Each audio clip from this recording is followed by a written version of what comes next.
एक गांव में दो किसान भाई रहा करते थे। एक था श्याम और एक मोहन। जब दोनों भाइयों में संपत्ति का बंटवारा हुआ था तो दोनों भाइयों के पास एक समान संपत्ति थी, लेकिन मोहन चालाक था और श्याम साधारण आदमी था। मोहन ने अपनी चालाकी से सबको लूटकर और गरीबों की मजबूरी का फायदा उठाकर अमीर बन गया।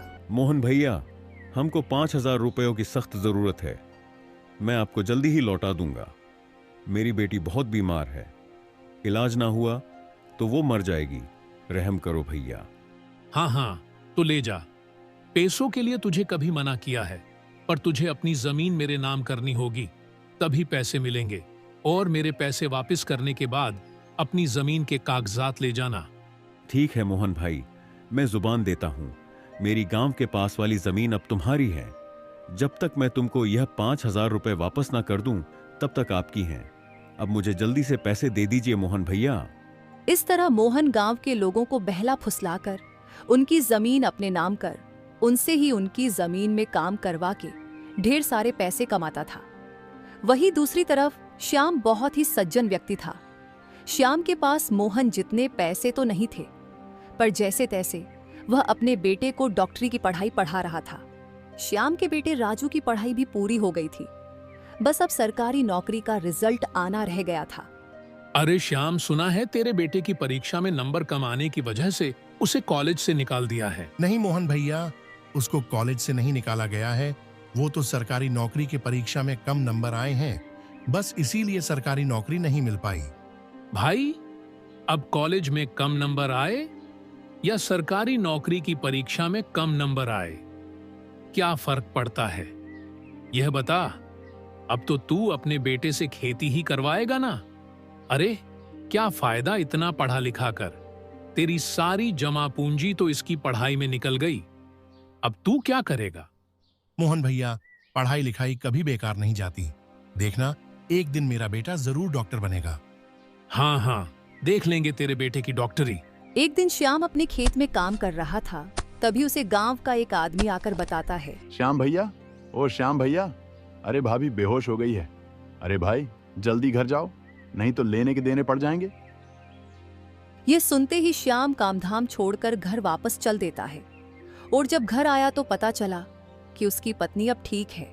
क्या हुआ शोभा, अचानक से तुम बेहोश कैसे हो गई? कुछ नहीं जी, बस वही पुरानी बीमारी है। अब लग रहा है कि ये बीमारी बढ़ रही है, बस कुछ दिनों की ही मेहमान हूँ। ऐसा मत बोलो शोभा, तुम नहीं रहोगी तो हम जीकर भी क्या करेंगे? तुम्हारा इलाज मैं किसी बड़े अस्पताल में कराऊंगा। मैं अभी आता हूँ।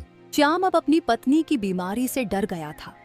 उसने निश्चय किया कि अब चाहे जो भी हो जाए वह अपनी पत्नी का इलाज कराकर रहेगा, और पहुंच गया अपने भाई मोहन के घर। ओहो, अरे श्याम, तुझे क्या आन पड़ी जो तू अपने आप को मेरे घर आने से रोक नहीं पाया? क्या बात है? मोहन भैया, मुझे कुछ पैसों की जरूरत है। आप तो जानते हैं कि मेरी सारी कमाई बेटे की पढ़ाई में चली गई है, और शोभा को इलाज की बहुत जरूरत है। मोहन भैया, आज वह बेहोश हो गई थी। उसका इलाज ना हुआ तो वह ज्यादा दिन नहीं जी पाएगी। अब क्या करूं? मुझे तो कुछ समझ नहीं आता। हाँ, तो कराना इलाज। मैं कौन सा डॉक्टर हूँ, ले जा हॉस्पिटल। वो तो आपकी बात ठीक है मोहन भैया, पर मुझे करीब 2 लाख रुपए की जरूरत है। मैं 1 साल में आपको वापस कर दूंगा। 2 लाख रुपए? यह तो बहुत बड़ी रकम है। श्याम, इतना पैसा मैं किसी को नहीं देता, पर तू अपना भाई है तो दे सकता हूँ।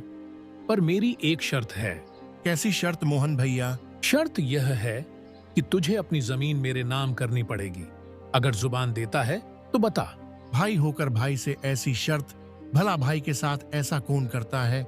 श्याम, अगर पैसा लेना है तो कागजात ला कर दे, वरना दरवाजा उस तरफ है, निकल जा। ऐसा ना बोलो मोहन भैया। ठीक है, ले लो मेरी जमीन, मुझे पैसे दे दो। मुझे कैसे भी अपनी पत्नी का इलाज कराना है। ठीक है, तू ले जा शोभा को अस्पताल, मैं पैसे वहीं लाकर जमा कर दूंगा। ठीक है मोहन भैया, मैं अब चलता हूँ। मोहन पैसों की लालच में इतना गुम हो गया था कि उसने अपने भाई तक को नहीं छोड़ा। उसने अपने भाई की जमीन भी अपने नाम कर ली। मोहन ने श्याम से जमीन के सारे कागजात ले लिए। मोहन भैया, मेरी एक जमीन तो छोड़ दो जिसमें मैं खेती करके अपना जीवन बिता सकूं। देख श्याम, अब तेरी सारी जमीन तो मेरी हो गई है, पर तुझे अपनी एक जमीन दे सकता हूं। अगर तू उसमें खेती कर सकता हो तो कर लेना। मैं पश्चिम दिशा वाला खेत तुझे देता हूं। पश्चिम दिशा वाला खेत पर वह तो बंजर पड़ा है मोहन भैया। मोहन ने श्याम को भी चूना लगा दिया था। अब श्याम को यह समझ में नहीं आ रहा था कि वह क्या करे। आखिर मोहन ने जो जमीन श्याम को दी थी, उस जमीन से श्याम को क्या तराज था, क्यों आनाकानी कर रहा था। इसी बीच श्याम का बेटा राजू भी गांव आ पहुंचा।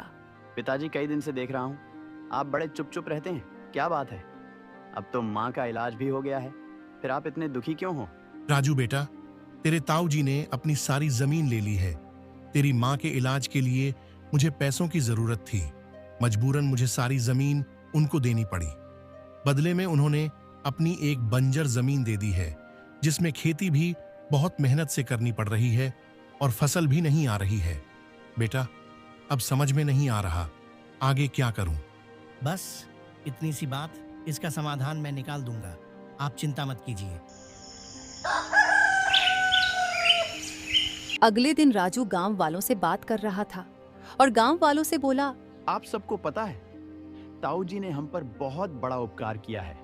अपनी वह बंजर वाली जमीन देकर। वह जमीन दरअसल बंजर नहीं है, उसमें तो सोने के मटके रखे हैं जो करोड़ों की संपत्ति है।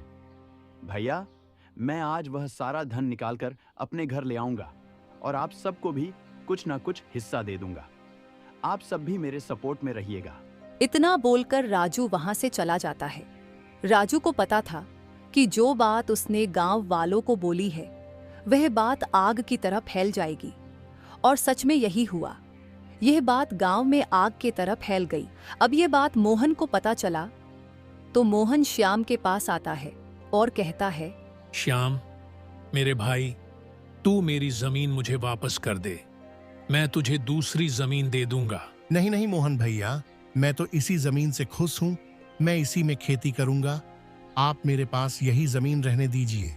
जिद नहीं करते श्याम, मुझे जमीन के कागजात दे दे, मैं तुझे दूसरी जमीन दे दूंगा और उससे ज्यादा तेरे नाम कर दूंगा।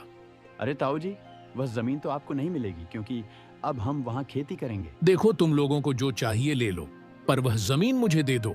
जो चाहिए ले लें। ठीक है, फिर आप हमें हमारी जमीन के सारे कागजात वापस कर दीजिए और ऊपर से 5 लाख और दे दीजिए, तभी जमीन आपको मिलेगी। ठीक है, मैं 5 लाख रुपए और तुम्हारे जमीन के कागजात तुमको वापस कर दूंगा। कल आकर मुझसे ले जाना। मोहन ने 5 लाख रुपए के साथ साथ श्याम को जमीन के सारे कागजात वापस कर दिए। श्याम ने भी मोहन की बंजर जमीन के कागजात मोहन को वापस दे दिए। इसके बाद मोहन ने अपने बंजर खेत की पूरी खुदाई कर दी, पर उसे सोने के भरे मटके कहीं भी नहीं मिले। वह श्याम के पास आया और बोला, क्यों रे श्याम, मैं सबको चूना लगाता हूं तो तू मुझे ही चूना लगाने चल दिया। सारे खेत के सोने के मटके रातों रात ले आया। चल जल्दी से सारे मटके वापस कर, वह मेरी खेत के सोने के मटके हैं। सोने के मटके? कौन से सोने के मटके मोहन भैया? वही सोने के मटके जिनके बारे में तेरा बेटा गांव में सबको बता रहा था। जी, वो एक अफवाह थी बस, जिसे सुनकर आप लालच में आ गए और हमारी जमीन वापस कर दिए।